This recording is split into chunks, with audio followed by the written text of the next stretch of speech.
Hello વિદ્યાર્થી મિત્રો, કેમ છો બધા? મજામાં?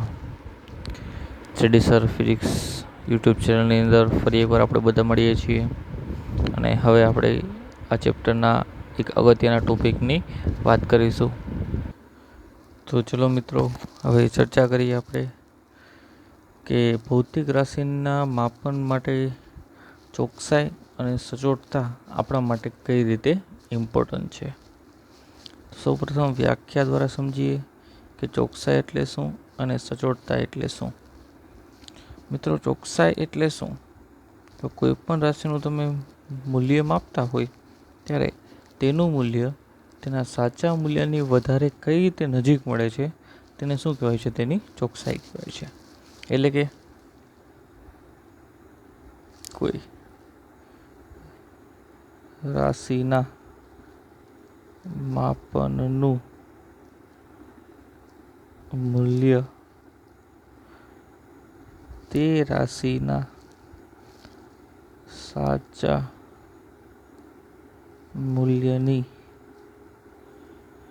કેટલું નજીક મળે છે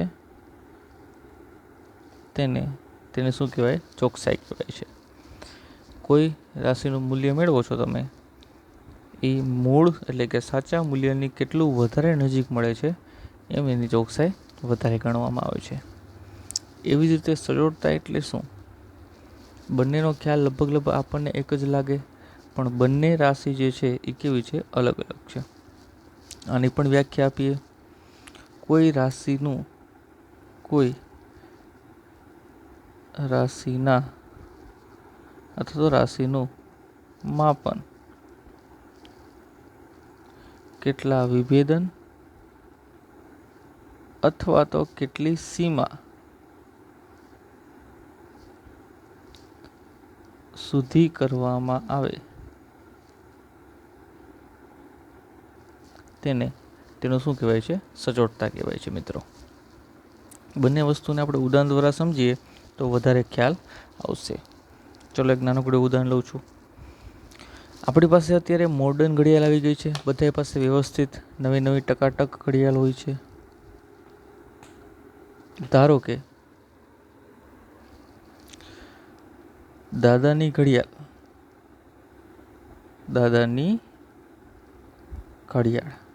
અને એક છે આપણી ઘડિયાળ.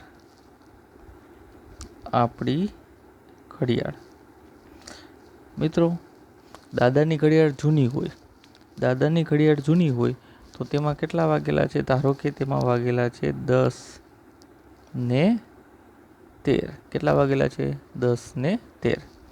જ્યારે આપણી ઘડિયાળમાં વાગેલા છે 10 ને 12 ને 7.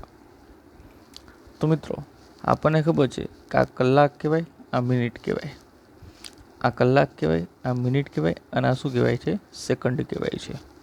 તો દાદાની ઘડિયાળ એ સમયસર ચાલે છે, કારણ કે ખરેખર ઘડિયાળમાં ધારો કે અત્યારે 10 ને 13 વાગેલા છે, તો ખરેખર 10 ને 13 એ દાદાની ઘડિયાળમાં બતાવે છે, પરંતુ એક્ઝેક્ટ સમય, સેકન્ડ સાથેનો સમય એ આપણી ઘડિયાળમાં બતાવે છે, જે દાદાની ઘડિયાળમાં જોવા મળતો નથી. તો અહીંયા એવું કહી શકાય કે મિત્રો, દાદાની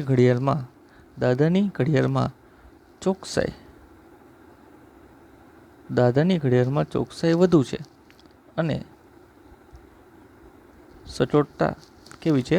ઓછી છે. જ્યારે આપણી ઘડિયાળમાં ચોકસાઈ ઓછી છે અને સચોટતા જે છે કેવી છે? વધુ છે. કારણ કે સચોટતા કઈ રીતે વધારે થાય? તો આ સેકન્ડ સુધીનું માપન કરશે, જ્યારે દાદાની ઘડિયાળ માત્ર મિનિટ સુધીનું માપન કરશે. તો વધારે ચોક્કસ દાદાની ઘડિયાળ કહેવાય, કારણ કે એ સમયસર ચાલે છે. આપણી ઘડિયાળ થોડીક ધીમે ચાલે છે, પણ તેની સચોટતા જે છે એ ઓછી કહેવાય. જ્યારે આની સચોટતા જે છે કેવી કહેવાય? વધારે કહેવાય. ત્યારબાદ હજુ એક ઉદાહરણ આપું. તમારે કોઈ લંબાઈનું માપન કરવાનું છે. શેનું માપન કરવાનું છે? લંબાઈનું માપન. ખરેખર એ લંબાઈ માપતા તમને જવાબ આવે છે 3.567 મીટર. 3.567 મીટર. આટલું કોઈ લંબાઈ છે જેનું તમારે માપન કરવાનું છે. પણ મિત્રો ખરેખર આપણે બે સાધન લઈએ છીએ. પહેલું સાધન લઈએ છીએ 0.1 મીટર સેન્ટીમીટર વિભેદન વાળું સાધન. ચલો 0.1 સેન્ટીમીટર વિભેદન એટલે કે 0.1 સેન્ટીમીટર માપી શકે એટલા વિભેદન વાળું સાધન લઈએ તો તમને તમારી પાસે જવાબ આવે છે 3.4 સેન્ટીમીટર. અહીંયા પણ સેન્ટીમીટર કરી નાખીશું મિત્રો. અહીંયા પણ સેન્ટીમીટર છે. અને જો આનાથી પણ વધારે વિભેદન વાળું એટલે કે 0.01 સેન્ટીમીટર વિભેદન વાળું સાધન વાપરવામાં આવે તો તેનો જવાબ મળે છે 3.37 સેન્ટીમીટર. હવે બંનેમાં ફરક શું છે? તો કે આ છે આપણો સાચો જવાબ. તો સાચા જવાબની અંદર વધારે નજીક કોણ છે? તો એ વધારે નજીક આ કહેવાય. આ સેજ દૂર કહેવાય. તો જેની વધારે નજીક હોય એની ચોકસાઈ વધારે કહેવાય. તો આની ચોકસાઈ વધારે છે, જ્યારે આની ચોકસાઈ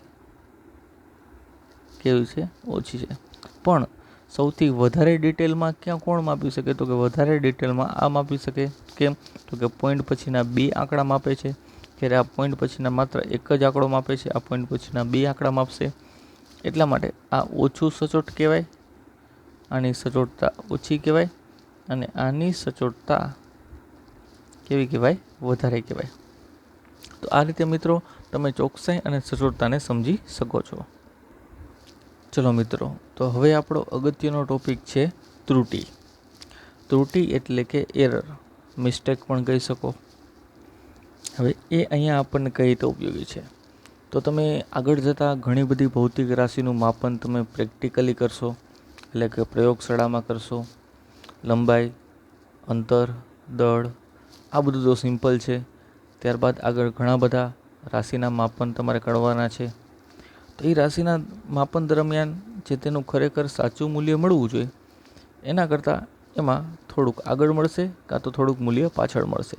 એટલે કે એક્ઝેક્ટ મૂલ્ય તમને મળશે નહીં.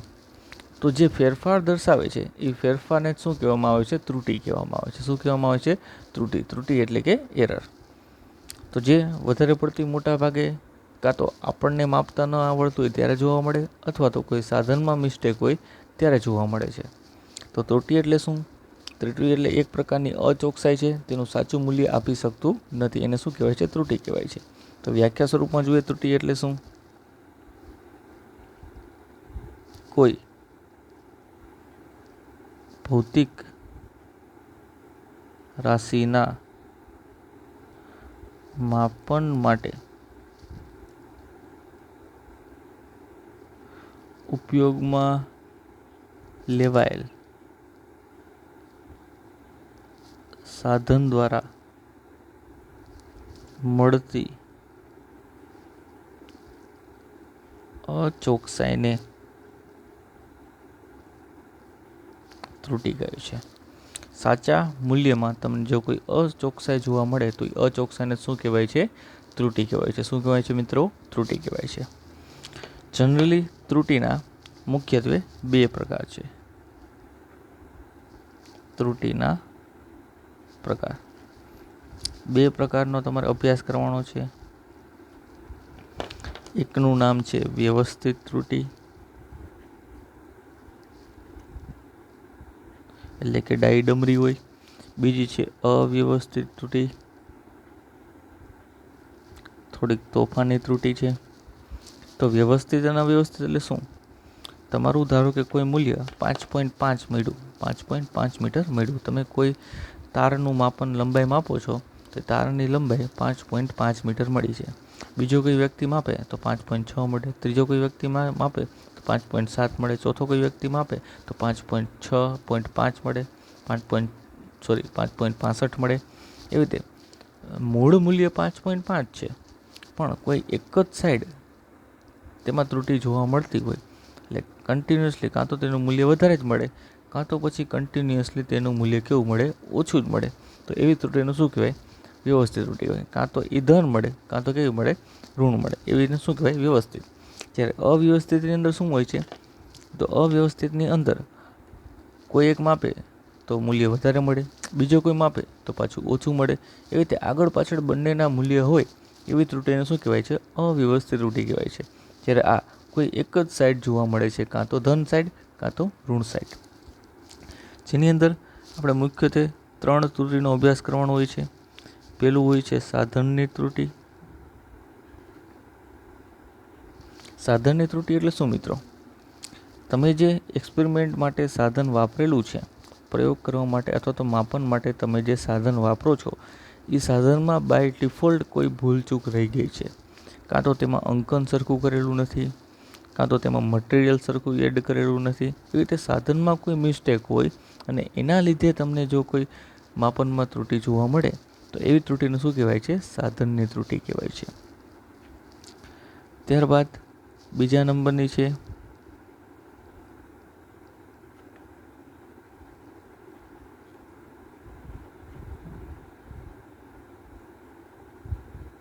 પ્રયોગ પદ્ધતિની અપૂર્ણતાના લીધે મળતી ત્રુટી. પ્રયોગ પદ્ધતિની અપૂર્ણતાના લીધે મળતી ત્રુટી એટલે કે તમે જે પ્રયોગ કરી રહ્યા છો, માપન કરી રહ્યા છો, એ પ્રયોગ તમે વ્યવસ્થિત કરી રહ્યા નથી. એ પ્રયોગ તમને વ્યવસ્થિત કરતા આવડતો નથી, અથવા તો એ પ્રયોગની ગોઠવણ જે છે એ વ્યવસ્થિત કરેલ નથી. તો એના લીધે જે ફાઇનલ માપ આવશે, ફાઇનલ જે રાશિનું માપન તમારે કરવાનું છે, એમાં કોઈક ને કોઈક અચોકસાઈ જોવા મળશે. જેને શું કહેવાય? પ્રયોગ પદ્ધતિની અપૂર્ણતા કહેવાય. અથવા તો જેમાં બાહ્ય પરિબળો પણ અસર કરી શકે છે, જેમ કે તાપમાન, દબાણ, વિદ્યુત પ્રવાહ, બે છેડા વચ્ચેના વોલ્ટેજ, આ બધા પણ અસર કરી શકે છે. તો એને કહેવાય પ્રયોગ પદ્ધતિની અપૂર્ણતાના લીધે જોવા મળતી ત્રુટી. ત્યારબાદ ત્રીજા નંબરની ત્રુટી છે એને કહેવાય વ્યક્તિગત ત્રુટી. વ્યક્તિગત ત્રુટી એટલે શું? તો કે વ્યક્તિના લીધે ઉદ્ભવતી ત્રુટી. વ્યક્તિએ કાં તો ગોઠવણ વ્યવસ્થિત નથી કરી, કાં તો વ્યક્તિને તે રાશિનું માપન કરતાં આવડતું નથી. તો આ બધી જ વસ્તુ વ્યવસ્થિત ત્રુટીની અંદર લેવામાં આવે છે. જ્યારે અવ્યવસ્થિત ત્રુટી એટલે શું? તો કે આગળ પાછળ કોઈ પણ મૂલ્ય મળી શકે અને તે વ્યક્તિગત ત્રુટીના લીધે પણ ઉદ્ભવી શકે, એટલે કે માણસના લીધે પણ ઉદ્ભવી શકે છે. તો આ છે મુખ્યત્વે ત્રુટીના પ્રકાર. પણ આના કરતાં પણ વધારે ઇમ્પોર્ટન્ટ છે ત્રુટીનો અંદાજ કઈ રીતે મેળવવો, ત્રુટીની ગણતરી કઈ રીતે કરવી, જે આપણે હવે જોઈશું. ચલો, તો હવે આપણા માટે અગત્યનો ટોપિક છે થિયરી માટે અને દાખલા માટે નિરપેક્ષ ત્રુટી, સાપેક્ષ ત્રુટી અને પ્રતિશત ત્રુટી. આ બધી જ વસ્તુ આપણે એક્ઝામ્પલ લઈ સાથે સમજશું, પણ અત્યારે થિયરીની પણ ચર્ચા કરી લઈએ. તો મિત્રો, નિરપેક્ષ ત્રુટી, સાપેક્ષ ત્રુટી અને પ્રતિશત ત્રુટીને સમજવા માટે આપણે કોઈ એક્સપેરિમેન્ટ કરી છીએ, કોઈ પ્રયોગ કરી છીએ, કોઈ રાશિનું માપન કરી છીએ અને એમાં રાશિના માપન માટેના 3 થી 4 અવલોકનો અથવા તો 5-6 અવલોકનો તમે લીધેલા છે એવું વિચારો. તો અહીંયા શરૂઆત કરીએ આપણે મિત્રો. ધારો કે કોઈ ભૌતિક રાશિના માપન માટે લીધેલા વ્યક્તિગત અવલોકનો એટલે કે તેના માપ A1, A2 up to AN છે. કેટલા લીધેલા છે? A1, A2, A3, A4 એવા કેટલા લીધેલા અવલોકન? ધારો કે N. આ 1, આ 2 અને કેટલા અવલોકન લીધેલા છે? N જેટલા અવલોકન લીધેલા છે. તો હવે તમે જેટલા અવલોકન લીધેલા છે મિત્રો, એ અવલોકનોનું હવે તમારે કેવું મૂલ્ય લેવાનું છે? સરેરાશ મૂલ્ય લેવાનું છે. કેવું? સરેરાશ મૂલ્ય. તો વ્યક્તિગત અવલોકનોનું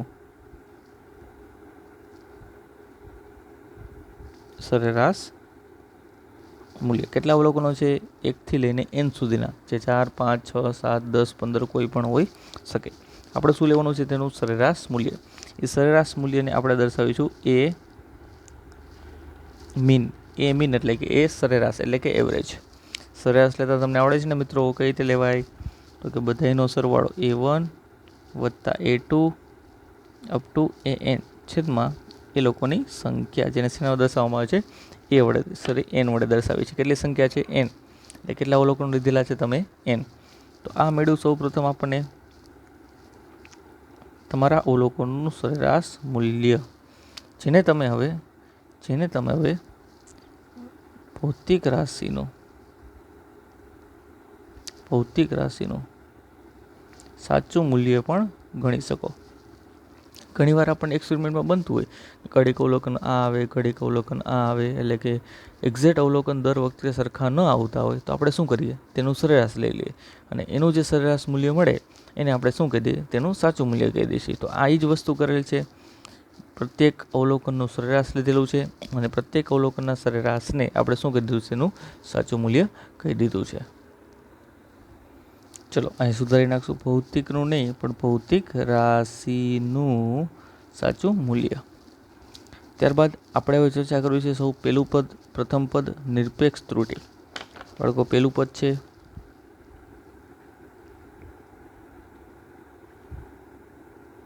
નિરપેક્ષ ત્રુટિ. તો નિરપેક્ષ ત્રુટિ એટલે શું? તો કે અહીંયા જે તમને અવલોકન મળેલા છે અને તેનું સરેરાશ મૂલ્ય, એ બંનેની બાદબાકી એટલે કે તફાવત લેવાનો અને એ જે મૂલ્ય મળે છે એને માનાંકમાં મૂકી દેવાનું. એટલે પ્રત્યેક અવલોકન માટેની શું મળી જાય? નિરપેક્ષ ત્રુટિ મળી જાય. એટલે કે અહીંયા લીધેલા વ્યક્તિગત અવલોકન અને તેમની વચ્ચેના સરેરાશ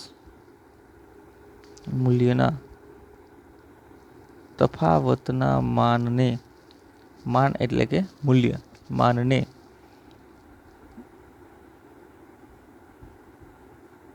અવલોકનની નિરપેક્ષ ત્રુટિ કહે છે, જેને ડેલ્ટા એ વડે દર્શાવાય છે. ડેલ્ટા એ એટલે કે તફાવત લેવાનો ખરા, પણ કેવો લેવાનો છે? માન એટલે કે આને આવી રીતે આપણે દર્શાવશું, માનાંકમાં મૂકી દઈશું. એટલે કે જે કંઈ પણ વેલ્યુ મળશે કેવી મળશે? 3 મળશે. એટલા માટે અમે લખી શકીએ એટલે કે ચલો પહેલા માટેનું મૂળ અવલોકન અથવા વ્યક્તિગત અવલોકન A1 છે. તેમાંથી શું બાદ કરવાનું? તેનું સરેરાશ મૂલ્ય એટલે કે એ મીન બાદ કરવાનું, એને માનાંકમાં મૂકી દેવાનું. એને માનાંકમાં મૂકી દેશો એટલે શું મળશે? Delta A1. આવી રીતે ડેલ્ટા A2 મેળવવું હોય તો તેનું વ્યક્તિગત અવલોકન અને તેનું જે સરેરાશ મૂલ્ય છે એની બાદબાકી કરો અને તેને શેમાં મૂકી દો? માનાંકમાં. એટલે તેના માટે નિરપેક્ષ ત્રુટિ મળશે. આવી જ રીતે છેક સુધી આપણે કરવાનું છે. Delta AN is equal to AN minus A mean. તો આ બધા જને શું કહેવામાં આવે છે? નિરપેક્ષ ત્રુટિ કહેવામાં આવે છે. હવે જો આ નિરપેક્ષ ત્રુટિનું સરેરાશ મૂલ્ય લઈ લેવામાં આવે, કેવું મૂલ્ય લેવામાં આવે? સરેરાશ મૂલ્ય લેવામાં આવે તો એને સરેરાશ નિરપેક્ષ ત્રુટિ કહે છે. બધાય અવલોકનોની નિરપેક્ષ ત્રુટિનું શું લેવામાં આવે? સરેરાશ મૂલ્ય. મિત્રો આ જે મળ્યું છે એ તમને પ્રત્યેક અવલોકનની આ જે તમને મળેલી છે એ શું મળેલી છે? પ્રત્યેક અવલોકનની નિરપેક્ષ ત્રુટિ આ પ્રત્યેકની મળેલી છે. હવે સરેરાશ શોધ્યું હોય તો એના માટે આ બધાનું શું લેવાનું? સરેરાશ મૂલ્ય લેવાનું. ચલો તો એ બની જશે હવે સરેરાશ નિરપેક્ષ ત્રુટિ. સરેરાશ નિરપેક્ષ ત્રુટિ એટલે શું થાય? તો કે પ્રત્યેક અવલોકનની જે ત્રુટિ મળેલી છે એ પ્રત્યેક અવલોકનની ત્રુટિનું કેવું મૂલ્ય લેવાનું છે? સરેરાશ મૂલ્ય લેવાનું છે. ચલો જેને આપણે ડેલ્ટા એ મીન વડે દર્શાવે છે. શેના વડે? Delta a mean. એટલે કે ડેલ્ટા એ નિરપેક્ષ કહેવાય, એનું સરેરાશ એટલે ડેલ્ટા એ મીન. એમાં શું કરવાનું? બધાની નિરપેક્ષ ત્રુટિ જે છે એનો સરેરાશ મૂલ્ય લેવાનું. ચલો બધાની નિરપેક્ષ ત્રુટિ લખો. પહેલાની નિરપેક્ષ ત્રુટિ હતી ડેલ્ટા A1, બીજાની નિરપેક્ષ ત્રુટિ હતી ડેલ્ટા A2. એવી રીતે ક્યાં સુધી ભાગવાનું મિત્રો? ડેલ્ટા AN સુધી, છેદમાં તેના અવલોકનોની સંખ્યા એટલે કેટલી છે? n. તો આ થઈ ગઈ, એ થઈ તમારી સરેરાશ નિરપેક્ષ ત્રુટિ. એક ક્વેશ્ચન અહીંયા સુધીનો પૂછાય કે તેની નિરપેક્ષ ત્રુટિ અને સરેરાશ નિરપેક્ષ ત્રુટિનો અભ્યાસ કરો. આને આપી દઈશું આપણે સમીકરણ નંબર 2. આગળનું જે હતું એને કહી દઈશું આપણે સમીકરણ નંબર 1 અને આ છે સમીકરણ નંબર 2. ત્યારબાદ બાકીના 2 શબ્દો છે એને સમજવાની ટ્રાય કરીએ. બાકીના 2 શબ્દો શું હતા? બાકીના 2 શબ્દો હતા સાપેક્ષ ત્રુટિ. બાકીના 2 શબ્દો હતા સાપેક્ષ ત્રુટિ અને પ્રતિશત ત્રુટિ. સાપેક્ષ ત્રુટિ અને પ્રતિશત ત્રુટિ. ચલો તો હવે સમજીએ સાપેક્ષ ત્રુટિ એટલે શું થાય.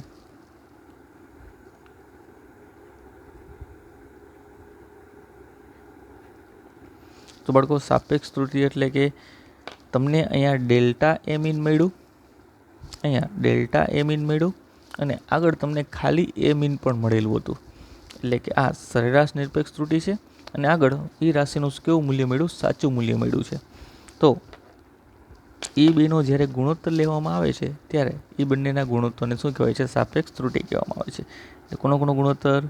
ડેલ્ટા એ મીન અને ખાલી એ મીન.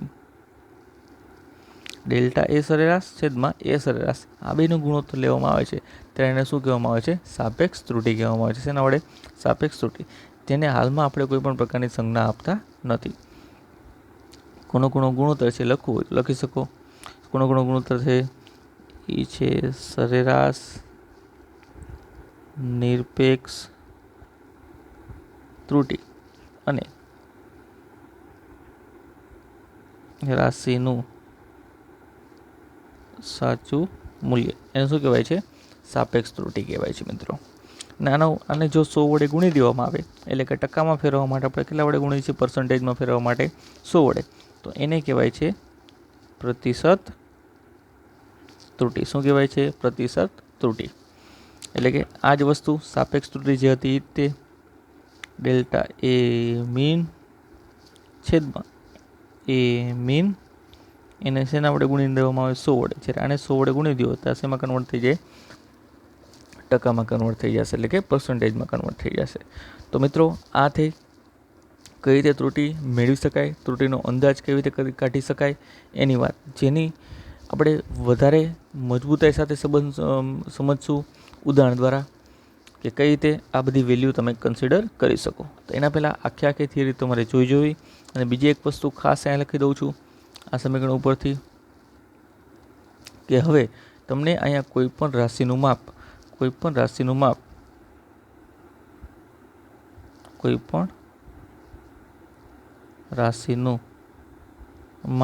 કઈ રીતે લખાય એની એક જાણકારી આપી દઉં. તો અહીંયા તમારે કોઈ પણ રાશિનું માપન એ તમારે હવે આ રીતે લખવાનું રહેશે. A mean plus or minus delta a mean. આ શું દર્શાવે છે? રાશિનું સાચું માપન દર્શાવે છે. એટલે તમે જે રાશિ જે માપો છો એ ધારો કે ત્રુટિવાળી છે તો આ એ મીન જે છે એનું સાચું મૂલ્ય દર્શાવે છે અને એમાં કેટલી અંદાજિત ત્રુટિ છે એ પ્લસ ઓર માઇનસ વડે તમે જાણી શકો છો. કાં તો એટલી વધારે છે કાં તો એટલી શું છે? ઓછી છે. તો આ રીતે કોઈ પણ રાશિનું માપન તમે કરી શકો છો સરેરાશ નિરપેક્ષ ત્રુટિ શોધ્યા બાદ. જેની ચર્ચા આપણે દાખલામાં કરીશું ત્યારે તમને વધારે ખબર પડશે. તો મિત્રો આ થઈ ત્રુટિની નાનકડી એવી થિયરી. ત્યારબાદ હવે આપણે નેક્સ્ટ લેક્ચરમાં ચર્ચા કરીશું આ જ ત્રુટિના દાખલાને લઈને. તો ફટાફટ યાદ કરી લ્યો અને રાહ જોવો નેક્સ્ટ લેક્ચરની. તો મિત્રો મળીએ હવે નેક્સ્ટ લેક્ચરમાં. ત્યાં સુધી આ બધું હોમવર્કમાં.